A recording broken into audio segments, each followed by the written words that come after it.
For nearly 120 years, our Prime Minister's words have shaped our country, influenced how we think, and given us guides for wisdom. But just how good are those words for beating people up? Hi, my name is David, and welcome to a special episode of Auspol Explained, where we will be rating political biographies as weapons of self-defense. First up, the Hawk Memoirs by Bob Hawke. Weight 1134 grams. Image description: black and white close-up of a wrinkled elderly man with a furrowed brow deep in thought. This is pretty thick, as it covers the years of Labour's longest-serving Prime Minister, and therefore it's quite extensive. It gives you deep insights into the personal life of Hawke, as well as being able to deliver deep indents into the face of your attacker, thanks to its hardback and hundreds of pages. Though remarkably, less than 600. Feel the full weight of history as you crash it down upon your would-be attacker. I'm going to give this one a 7 out of 10 as a weapon of self-defense. Edmund Barton, Prime Minister of Australia by John Reynolds. Weight 362 grams. Image description: a cropped black and white photo of a middle-aged man's face staring off to the distance. This book is not particularly big. It's paperback, it's like less than 250 pages, and so it's not a very good weapon at all. It's definitely not my first choice as a book for self-defense, and to be fair, Barton, even though he was the first Prime Minister of Australia, he wasn't the first choice either. I'm referring to, of course, the Hopetoun Blunder, the historic event where the first Governor-General chose Sir William Lyne as the prospective first Prime Minister tasked with forming a government. The state premiers told him that they didn't actually like him because he was actually against federation until the last minute, and so Lyne gave up on trying to form a cabinet and Hopetoun chose Barton instead. That's some quick history 101 for you. And now we have this book, which is light, not particularly long, and has many conventionally white pages, much like how Barton envisioned a very conventionally European white Australian future, because he was in fact very racist. He was incredibly racist, very racist. He was responsible for the decades-long White Australia policy, so feel free to just throw this at your attacker and then leave it behind in the past where it belongs. I'm going to give this a 3 out of 10.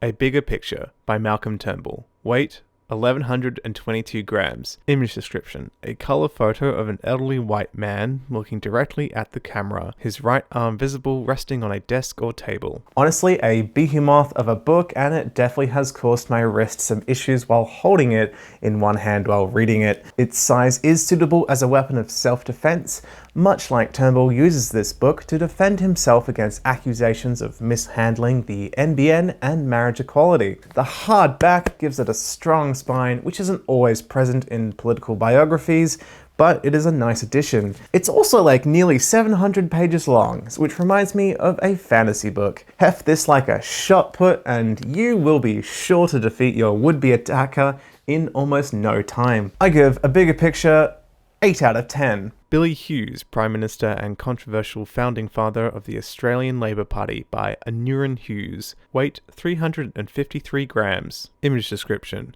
a black and white photo of an elderly white man standing up with bits of colour in a yellow glove that he is holding, a yellow tie and a red pocket square. Despite Billy Hughes being the longest serving member in Australian history at 58 years as an MP and dying while in office at age 90, this biography is incredibly scant on details about his political achievements, and it barely even mentions how he changed parties like several times. It's quite small at like less than 170 pages, and so is as ineffective as a weapon as the egg that was thrown at Hughes during his 1917 campaign on a referendum on conscription. Something the book also doesn't really go into detail, which is really disappointing. That's a great story. It's also the reason why we have the Australian Federal Police look it up. It's called the Warwick Egg Throwing Incident. However, you may be able to just simply bore your attacker to death by opening to any of the pages that discuss Hughes' personal finances. For example, the allowance made to his wife varied a little, but the regular monthly amounts could not fairly to be described as ungenerous. In the latter 6 months of 1939, she received, on 26th of July, £27. 27th of August, £27 and 13 shillings. 5th of October, £28. 18th of October. He had become comfortably well off, and by 1930 was in receipt of an annual income of £4,112, worth around $290,000 in today's money. Commonwealth loan, £1,707. Taxable dividends, £855.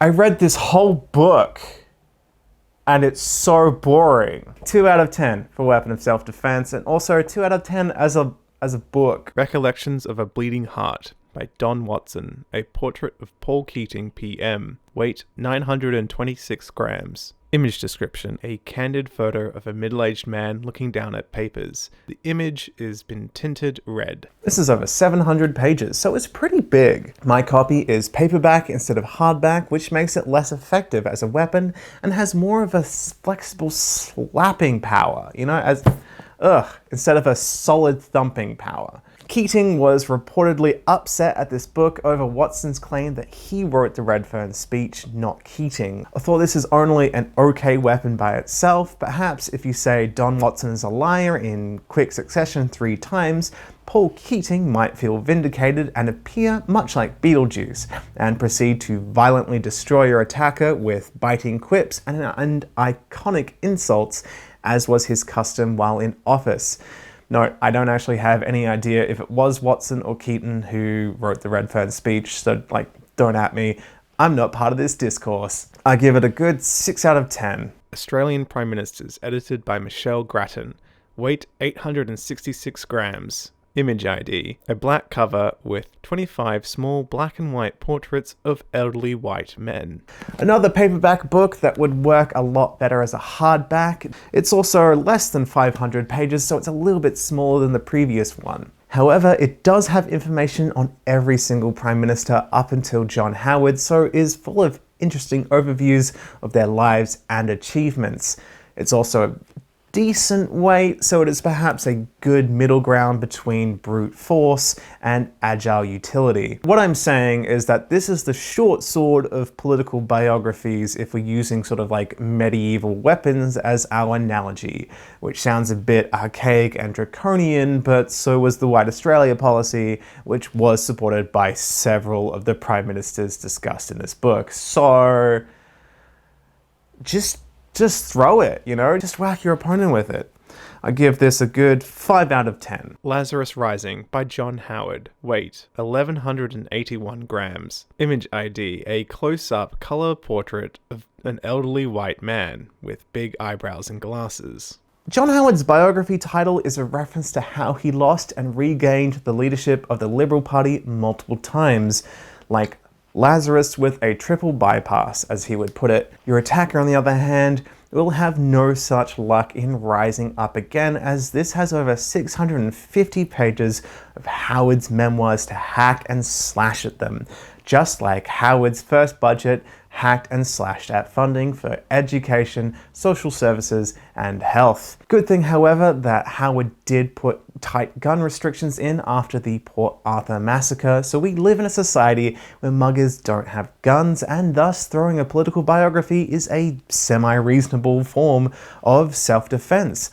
Up there with that time that a knife-wielding man in Sydney was stopped with a milk crate, and the Melbourne terrorist who was stopped with the help of a shopping trolley. Whatever works to help keep you safe is a good thing. Arch your arms back and throw this, much like that activist threw a shoe at Howard on Q&A over contention over our involvement in the Iraq War. Hopefully, unlike that activist, you will hit your opponent and cause them damage. I give this a good 7 or 8 out of 10. Ben Chifley by L.F. Crisp. Weight 353 grams. Image ID, a black and white photo of an elderly white man wearing a hat, smiling and waving at someone not visible. This out-of-print paperback biography is quite small, as in literally physically smaller than any of the other books, and so it's really not a very good weapon. Even though it does have over 400 pages, it's light and very small text, so you're not really gonna do much with this, even though Chifley himself did a lot. So it is as ineffective as a weapon as Chifley is known amongst the youth of today.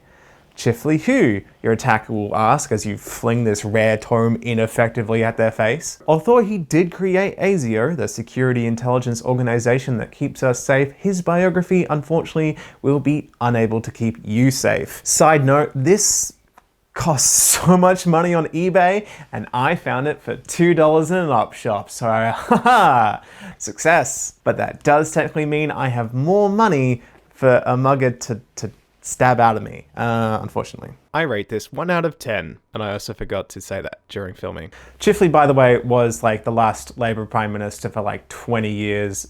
Like, it was ridiculous. He got replaced by Robert Menzies. Speaking of which, Robert Menzies Alive, Volume 1 and 2 by A.W. Martin. Weight 2,021 grams. Both have a portrait of Robert Menzies, one as a middle-aged man and one as an elderly white man. These two books are both hardback and they're collectively about 1,000 pages. Menzies was the longest serving Prime Minister in Australian history, and although that these hefty volumes will probably take forever to read, they will make quick work of your attacker's life. Kevin McAllister could have used these books instead of bricks in Home Alone 2 and similarly still murdered the sticky bandits before they even entered the house. Seriously, how were they alive? How were the sticky...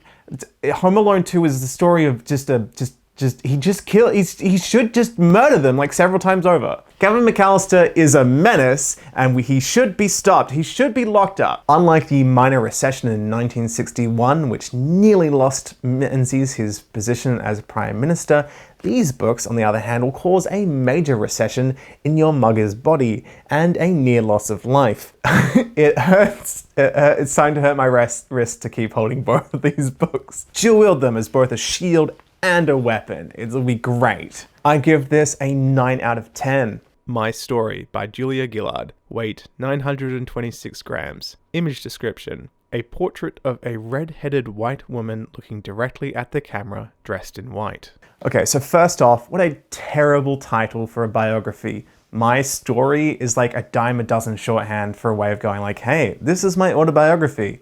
It's a story and it's mine. You should start this sort of like discourse about generic biography titles with your would-be mugger, and they might pause for a moment like, hey, actually, you know what, you're right. That is a very generic title, and she should have called it something like, I Will Not Be Lectured. So then she would have gotten really good SEO returns on this like book, and probably more sales, at which point you bang them in the face and then run away. Aha, you've successfully used distraction as a tool of self-defense. Thank you for coming to my TED Talk. Nearly 500 pages and a good hardback, I give this 7 out of 10. And there you have it. Although it is not a comprehensive guide to every biography out there, because we have had like 30 prime ministers and that's not an interesting video if it goes on for that long.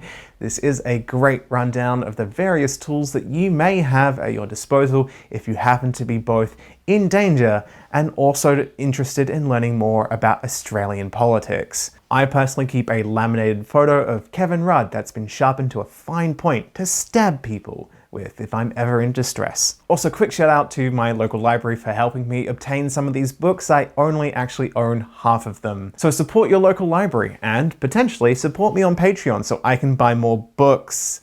I want to buy more books. Thank you so much for watching. I hope you enjoyed this. I also hope you learned just a little bit, and like, comment, share, and subscribe if you have not already. Anyway, I will see you next time.